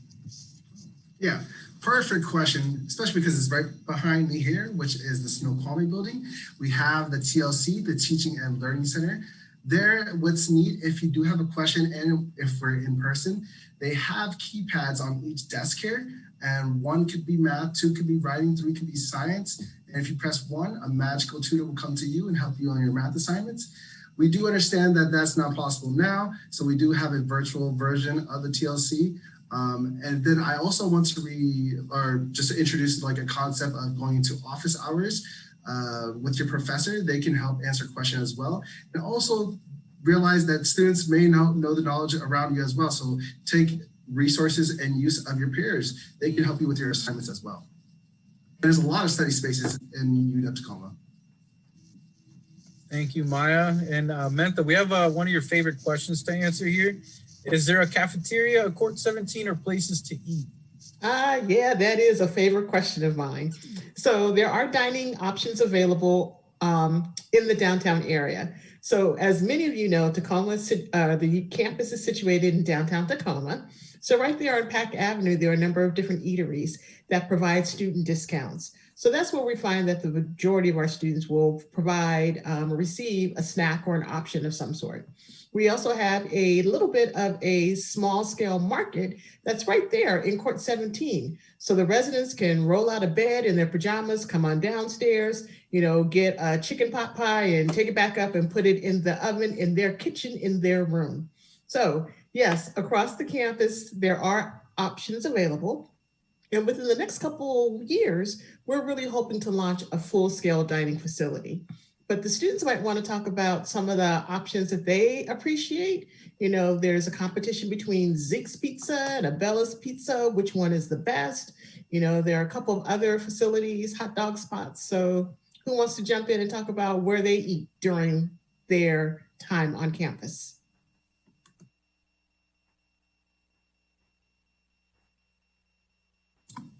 I'll go first. So I'm a big fan of just finding something really quick and cheap to eat. If I'm doing a lunch break. So I would always recommend Hot Raw Dog. I think it's just like a small area. You can get a hot dog and like some chips for like a really cheap price. There, or Same Choice Poke is really good. Just like Hawaiian food. I'm a big fan of the garlic chicken.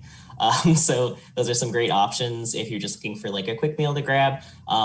What was mentioned before also is if you are living at Court 17, you do have like a whole kitchen right there. So if you are a big person who likes to cook, you have that option as well. I'm not the biggest cooking person. My roommates can attest to that. I like to just throw things in a microwave and just pray. But we have all those options available for students. So other ambassadors, what are your guys' kind of favorite things to eat? You can go, Justin. All right, gotcha.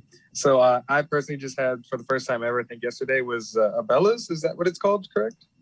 Yeah, and that was crazy. I was surprised on how good it was. It's so accessible. It's right there. I think they have something called a slice by the, I don't know the price, but I had gotten like 3 slices. I don't know if that was too much, but it was a great experience. I also like Zeke's. There's a nice sushi spot around the corner. It's right there on the end of the hill. I usually like to go there for a nice quiet space. It's a beautiful restaurant. And the food's just great, honestly. I like to ball out when I go there. So yeah, that's my experience.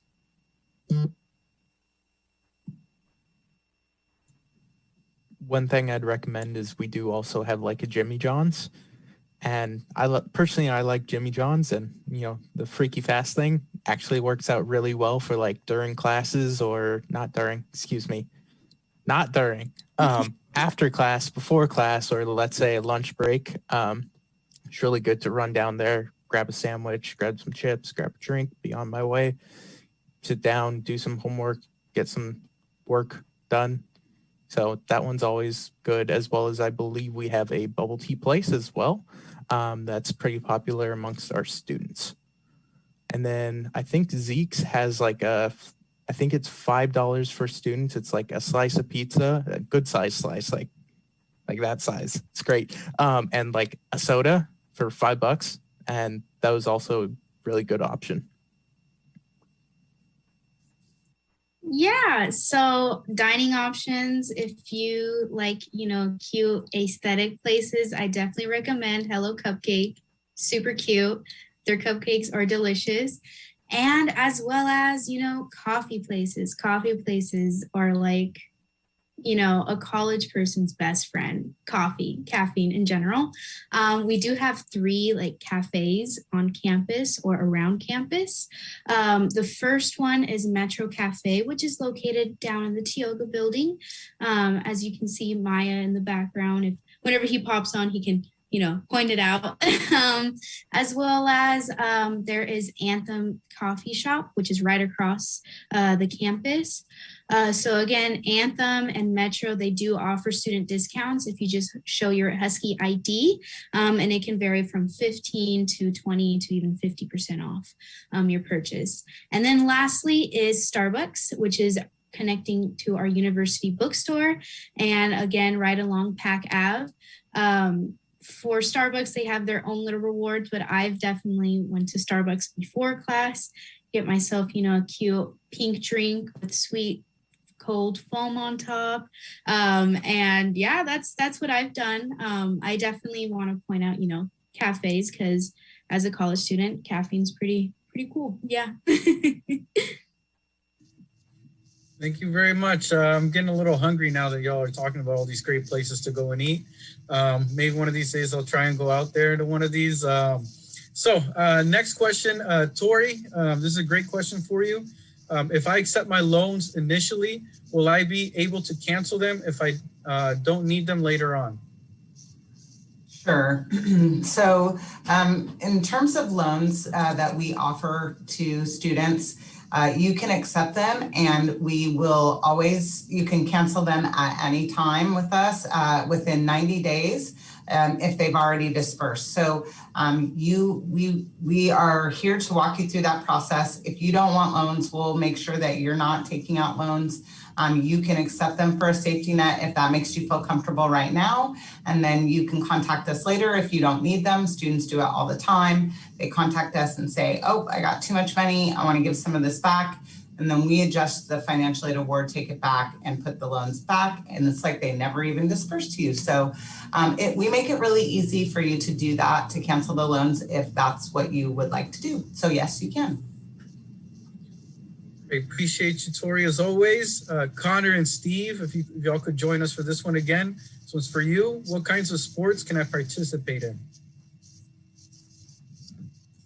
Fantastic. I'll start. So we do have a registered student organization known as the University of Washington Tacoma Soccer Club. They participate off campus on different fields and different competitions and tournaments. So if you are a soccer player, that is a registered student org you may want to look up. With our partnership with the University Y Student Center, the Y hosts sporting events like our Big Pink Volleyball event, which hopefully may happen next year in person, and also runs intramurals. So they have basketball. We have a full basketball court on the first floor of the University Y Student Center. Second floor. I'm still learning. Second floor. So we have full court for basketball players, which is used with volleyball and a bunch of other sports as well as there's a floating track on the third floor where you can do your track and field activities. But that is a lot of our organized sports is run through our university-wide partnership. You can create teams, or you can join as a free agent and be placed on a team to meet some more people. Also, depending on the type of sports, and Connor, feel free to add this in because it depends on your definition. We are working on esports as well. So developing that in our office through our clubs and registered student organizations. Connor, I don't know if you had more to say on that, but if you're looking for esports, that is an option as well. Thank you for taking me virtual again, Steve. The League of Legends, our registered student organization, is actually going to transition into more of a they're still settling on a name, but to have more gaming available on online platforms. And yes, they worked before the pandemic with the Y to acquire some space within the area so they could play together. But that is an interest of many of our RSOs. We have about 2 or 3 other orgs that focus in on video gaming as well, or computers in general. But that does include that. And Steve, you reminded me that recreational activities also include hiking, exploring our wonderful state. We have the Outdoor Adventures Club and the Legacy Wilderness and Preparedness Club that focus in on outdoor activities that you can take part in. Appreciate that. And as you know, as they mentioned, there's a lot of ways to get involved. And Isabella, we're going to ask you to come back again. What is the next steps if I don't get into my major? All right. So what we often do when working with students is, depending on the type of major that you're looking to apply to, we will look at what the requirements for those majors are. So is there a GPA requirement? And we'll be tracking that well in advance. So we'll look at your grades coming in. We'll take a look if you need to repeat anything, to raise that GPA. And so we'll work with you to make sure that you have the very best chance of getting accepted into the major of your choice. We'll also sit down and spend time talking with you about backup majors, other areas you might be interested in. And we also spend a lot of time making connections to different careers and how different majors apply. A lot of times students might come in thinking that only a business degree will apply to this career field. And so we'll spend a lot of time working with you about the different majors and how they can be used to your best advantage. But the short answer is not to worry so much about that, because we spend a good year ahead in advance going over those classes every quarter. We monitor, we see how your grades come in. As pre-major advisors, we are constantly in contact with the major advisors. So this is never going to be a last minute situation that's sprung on you. We'll be spending a lot of time working towards that. Great, thank you. And I'd like to let you know, I know we had planned for 5 o'clock. We did start a little bit late, but there are there's 6 more questions left. So we'd like to get through them. We feel that they're pretty important to ask. So please stick around for a few more minutes. We're almost there. This next question is for campus ambassadors. How do you manage your time with school or your social life, etc.? I'll go first. What I recommend is just time management, like really good time management. I understand that that's like the hardest thing to achieve ever as like a student, but what I usually do is I take like a planner or like open Word or just use some kind of document, and I plan everything out to know like I have to have this assignment done by this time. And it just helps me as somebody who likes to plan everything out to just see it planned out. So I recommend just doing that in the beginning. Just plan out everything you're going to do. Make sure you know when you have assignments due. And if you have questions, ask your professor. Sometimes they could help you with extensions. They can explain things a lot better. Office hours, once again, are a really great thing to use. But just plan everything out. Time management's difficult to like do, but once you learn it, it's a great skill to have. Yeah, so as a college student, some may have a job. For example, I have this job and another job. So overall, I have 2 jobs, but the way that I manage school, my social life, and these 2 jobs is definitely what Matthew said, is a planner. What I typically do is each quarter, I print out, the tentative schedule of your classes. That is going to be in the syllabus. The syllabus is your best friend. In there, you'll find great resources, as well as, again, the schedule of what the quarter will look like within that certain class. And then what I do is each week, especially Sunday night or Monday morning, I plan out my whole week. What are the assignments that I need to turn in this week, as well as, important papers or essays as well. But definitely what I recommend is the syllabus and checking out the tentative schedule.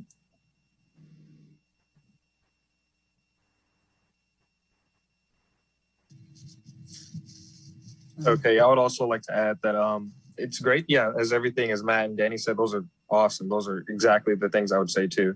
But I would also say it also is great to make a plan with your friends to be like, hey, are you going to be free around this time in the future? It's also great to just make ahead of time, in a month or so, let's go do this, and if you already have everything planned out from the syllabus and down anything further, then it'd be great to just have that already set in motion before it even gets to that week or that month or so. So I would say, yeah.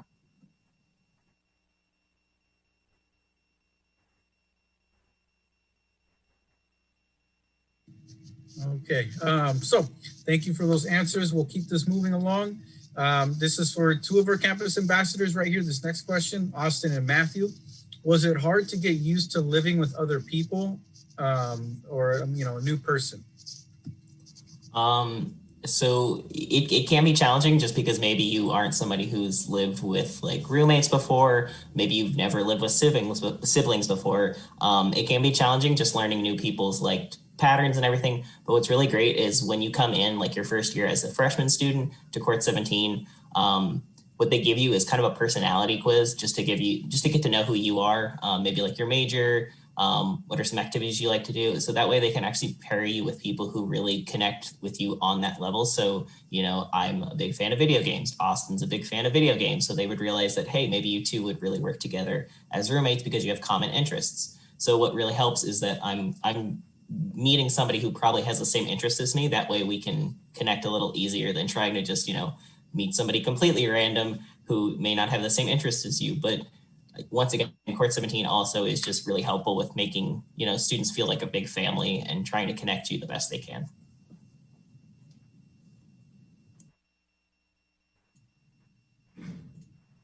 Sorry about that. Can you repeat the question?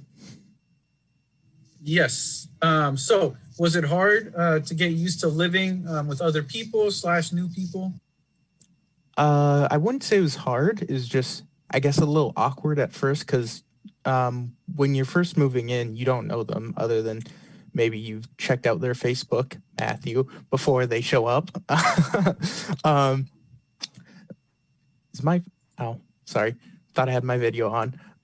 But as you live with them for a little bit, you start getting used to their mannerisms and vice versa, and you start beginning to kind of build a understanding of how they work, how they're going to react, that sort of stuff.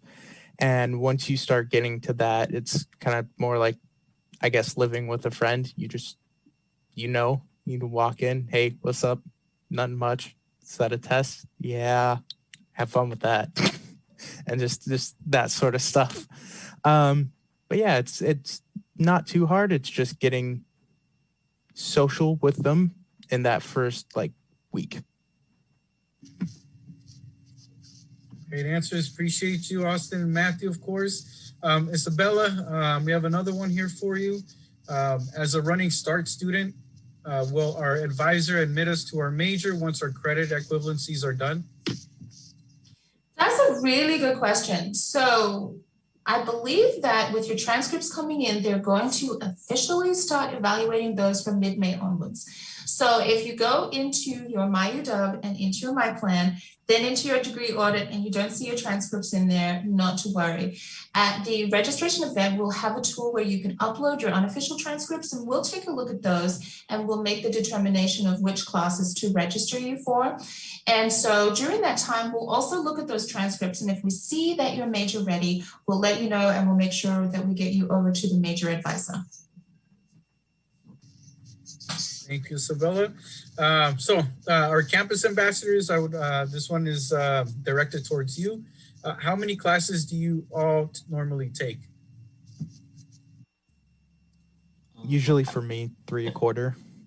4 is a little much, but maybe you can handle 4. And if you can, all power to you. But usually it's about 15 credits or 3 classes a quarter. Yeah, definitely. When I did my first freshman year, when I was in my freshman year, I was looking at biomed. So that's a lot of classwork to do. But what it really helped me was I could do 3 classes and then you could do a seminar course for maybe 1 credit or something. And so that helped me kind of get some more information about the biomed program. So you could do 4 classes like that. Or if somehow you can figure out how to do 4 classes with that other 5 credits, you could do that. But once again, I would just recommend doing as much as you think you can. Don't try to overdo it and try to do so many courses that it becomes too overwhelming.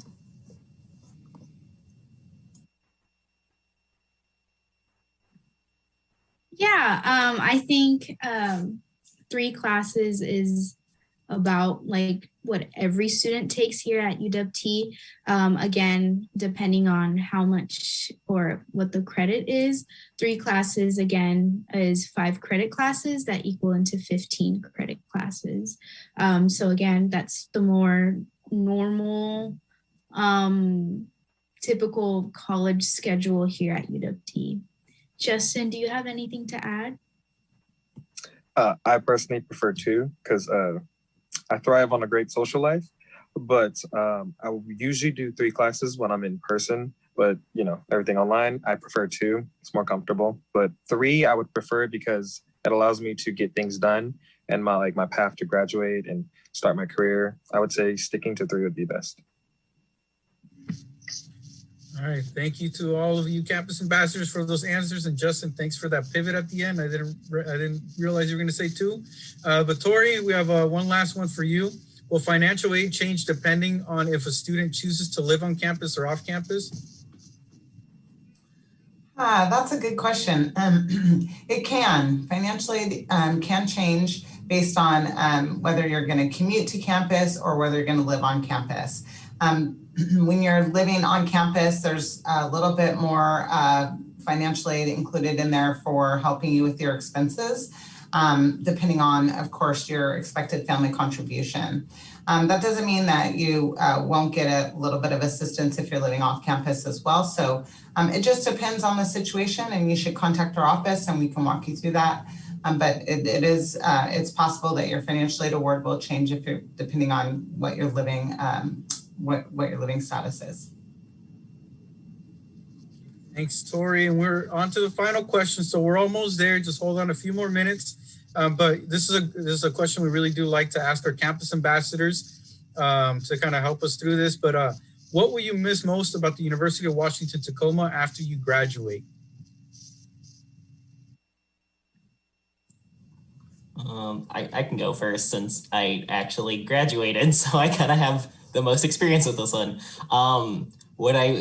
Just connecting with people, connecting with meeting new people, learning new stuff. What COVID kind of showed me when we kind of went into the lockdown and everything is I did miss living at Court 17 because I didn't miss my roommates and, coming back after class and being able to vent with them and just kind of talk and have game nights and stuff. You just kind of miss having that. So that was something where I was oh dang, I wish I was back at Court 17 with my roommates. But that was one thing I miss and just the experience and everything. But, even as you graduate, you still have you've still made a lot of connections. Your professors are still there if you need them for references in the future. Your professors will always let you know that, hey, I'm here to help you. If you need a reference in the future, please ask. So even though you are graduating, there's still a lot of resources at UW-Tacoma that can still help you. Yeah, one thing that I'll definitely miss as my time here is closely ending at UW-T is definitely the opportunities I got to, again, build connections. Building connections, whether, here on campus or locally as well. One thing that I'll definitely miss is how we are very invested in the community. I do remember definitely spending my Saturday helping around Tacoma, whether it's cleaning up metro parks or, feeding the homeless, whatever it may be. It was definitely one of the highlights that I experienced here at UW-T. And it's definitely one of the things that I'll miss as my time here closely ends. I'd say for me, it's probably very similar to Matthew. Definitely miss being back at Court 17 with my roommates and having those fun times. I definitely miss, being on campus, having that pseudo graduation of not showing up to campus as much anymore, and not seeing your friends around campus. Let's say you're walking to class and you see a friend from another class. You're like, hey, how's it going? You talk for a couple minutes. You're like, I gotta go. That's always nice. Or sitting down, getting some food with some friends, or going around to different things. Some of former roommates and close friends would go bowling every once in a while, and that stuff kind of got shut down, but that was kind of fun to do. And then we'd go walk down by the waterway. I can't remember what it's called. I need to go back to campus. We'd go down there, and during the earlier years of college, we'd play Pokemon Go, and that was a whole lot of fun to go walk down there and go catch some Pokemon, have some fun with that, explore Tacoma. So definitely going to miss that. I would say the campus. It's walking through campus is when I transferred to the university, I was like, oh man, this is a different experience. It's like very open. The campus is actually really beautiful. I like taking walks around the campus even on my free time. But I would say mostly my most cherished part was like meeting my professors, like getting to know them from like a personal level. Like they've been like lawyers or police officers or, corrections. Oh, criminal justice is my major. So getting to know them was like really interesting to see their perspective and how they gone through their life and their career and how they're like teaching at the college now. And like what they're teaching is like stuff that's just gonna like help me in my future. So it's like, that's my most cherished part is my professors. So yeah. Thank you very much to our ambassadors for sharing. Trust me, we miss y'all too. Not having seen y'all here the last year. Of course, we've interacted throughout the year, but we really do appreciate y'all. And now we're kind of getting to the closing part of this. We'd like to thank all of you for attending, both the presenters and also those the admitted students that were here today. If your families participated in this, if you're gonna listen to this later on after today, we'd like to thank you and congratulate you to getting to this step. Of course, it's been a lot of work that you've put in over this last year, over these last few years, however long you've been looking at getting here. So thank you. We really do appreciate you and all the time that you've taken and even thinking of us. And we would like to, though, some last minute kind of tips, next steps. Make sure that you do go ahead and pay your new student enrollment and orientation fee. And of course, you can reach out to us, as I mentioned earlier, about how to do so if you're having trouble. Make sure you're checking your emails. We're definitely going to be communicating with you a lot, especially as we keep getting closer and closer to the quarter. We do have virtual tours and now in-person tours that students can participate in. And so Mondays and Fridays are the in-person tours, and it's one family at a time. Of course, we're going to be following safety guidelines, masks and hand sanitizer. We'll have plenty of that for you. And the tours are at 12 p.m. and at 2 p.m. Mondays and Fridays. You can register for that online. They are going quick, so make sure that you do hop online, go onto our website to sign up for those if you're interested in that. But of course, we also have virtual tours. We want to make sure that we offer that still to people, keeping in mind safety concerns. And also just want to make sure that you emphasize that we are here to help. And what I mean by that is the admissions team. The Office of Admissions here is willing and ready to help all of you. Please feel free to reach out to us at any point. If you're wondering who you need to talk to next, we can also guide you in that direction. So thank you very much for joining us today, especially on this beautiful day. I know it's sunny, so I won't try to keep you too much longer. Go out there, have some fun, and hopefully we get to see you here in the fall. And have a great rest of your day.